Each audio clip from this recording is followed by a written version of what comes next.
What up? It's your boy AD back with another video, and today I'm going to be switching it up. We're going to be taking you guys along with me for my speed and agility work because I believe in being a well-rounded athlete. So if you know me, I preach that a lot, being a well-rounded athlete. I think it's completely pointless to be able to squat the house if you can't move afterwards. So I like to be well-rounded, I like to be strong, and I like to be able to move and get out and stuff like that. So I'm going to be breaking down a speed and agility routine that I do. You guys get to see my warm-ups, you guys get to see my stretches, and then you guys get to see some workouts that I do and kind of the sets and reps that I do them at. And just to be a well-rounded athlete, just to be able to move and move efficiently. It's one thing to be able to move, but can you move efficiently and effectively, switch directions efficiently and effectively? And like I said, just being a well-rounded athlete. Now, like I gotta put out a disclaimer, I'm not the best mover and stuff like that, but that's why I'm training it to be more efficient and more effective. But anyway, before we start this video, you know what I'm gonna have to ask you to do. Hit that like button, hit that subscribe button, turn on the post notification, well, share it with your people. I'm trying to grow this AD Fitness family, and the way we can do this is by more eyes seeing the video. So anyway, let's jump right into the video. Alright y'all, so first warm-up is just going to be some laps around the track. If I'm on a normal track, I would do about 3 laps around the track to really get warmed up. Here, this track is actually about 110 meters. I do about 8 laps around this track, about the equivalent of the normal track here.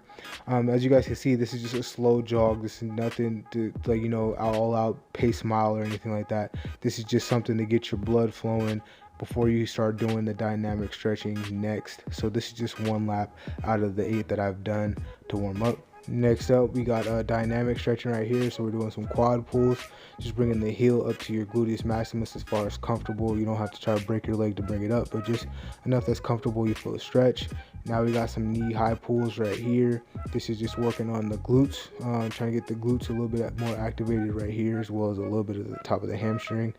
And then we got hamstring. So this is targeting the hamstring right here, called cherry pickers or something like that. The key here is you want to pulse a little bit, just kind of getting that hamstring loosened up, and then you swipe through versus just swiping through immediately. At least that's what I like to do. Now we got the hurdle step overs right here. This is really working on the external rotation, just getting the hips clear. And now that we open up the hips, we're trying to open up the groin now to prevent those groin and hernias and stuff like that. Just doing that all the way down to the wall. Now came back, we're doing toe walk. So this is helping the calves out, getting warmed up, and also the Achilles, prevent Achilles injuries. And here we got heel walks. This is firing up the shins, preventing shin splints.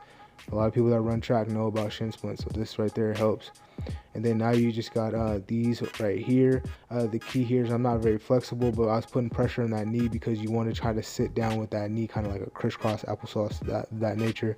That opens up the hips as well. It's a nice, good exercise. And then we just got leg kickers right here, firing up the hammies and quads. Now we're getting to the ladder.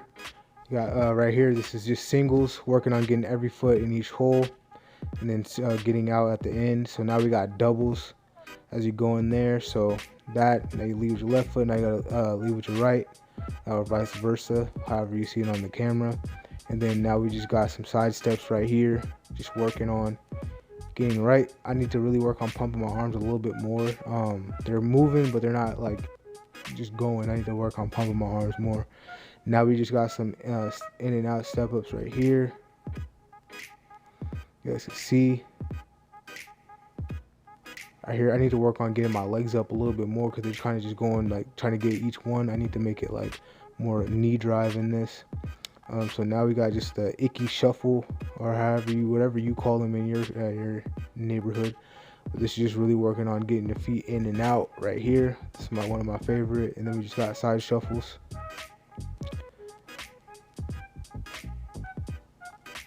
So yeah, as you see, the way down was way cleaner than the way up. So now we just got like these skaters or ice figure skaters, whatever you want to call them. Just really working on getting the hips through, of that nature. And now you got these shuffles right here. As you guys can see, I'm like not focusing on just getting it in. I'm focused on getting the hips turned. You want to open up the hips on each avenue right here. That's what I'm trying to do. And now we just got in and outs right here. Just nice, solid footwork for that one. I ain't gonna lie to you though, my legs were on fire the entire time though. So yeah, but we're done with that. Now we just got some warm-up, so it's one hard step. This is what I like to do. This is what I actually did in college. Just one hard step out, getting fired up. So I switched hands. So I started off with my left right here. Now you're starting off with the right. That's why I ended up switching up my stance. So that's just one hard step out. Doing just 10 yards, pretty nice, pretty simple. Now we're gonna do like 2 hard starts and then stride out.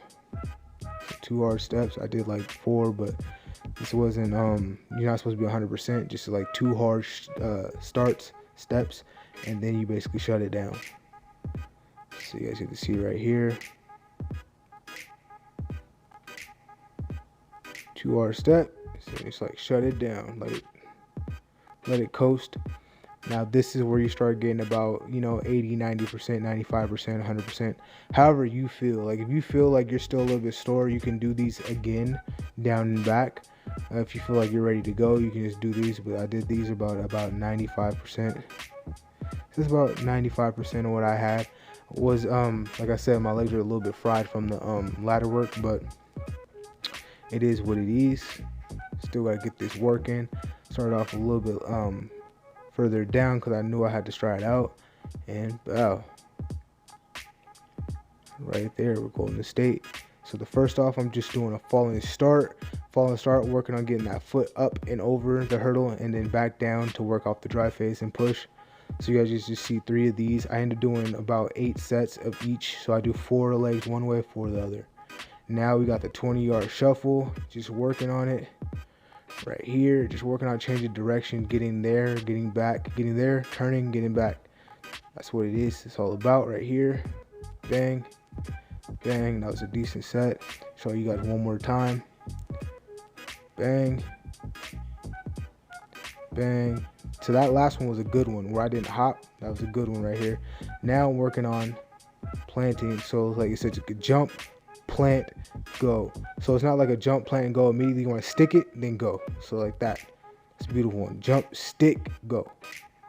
And that's just working on this little rotation right there. So that's all I did for the speed and agility work. Like I said, I did about 8 reps total. So I do 4 one way, 4 the other, and do those for the sets. So now we're working on stabilization, which I recently put back into my my workout program about 2-3 weeks ago. It's a nice little thing that you want to work your core, stabilizing right here. So I'm working on, the reason why there's a staggered start on it is because I want to like have the hips open up a little bit over my foot, not just being like closed off with your hips. You want to engage your hips a little bit, but I wasn't really super turning on that ball because it's more about balance right there. So that's one way, and whatever you do one way, you got to do the other. So that was 15 reps there. Now we're doing 15 reps the other side right here. But yeah, these are just good. It's really good to fire up your core, stabilizing right here. I actually like these, love these. I don't know why I took these out, but I used to do these all the time in college. This used to always be in our program in college, stabilizing stuff like that on the Bosu balls.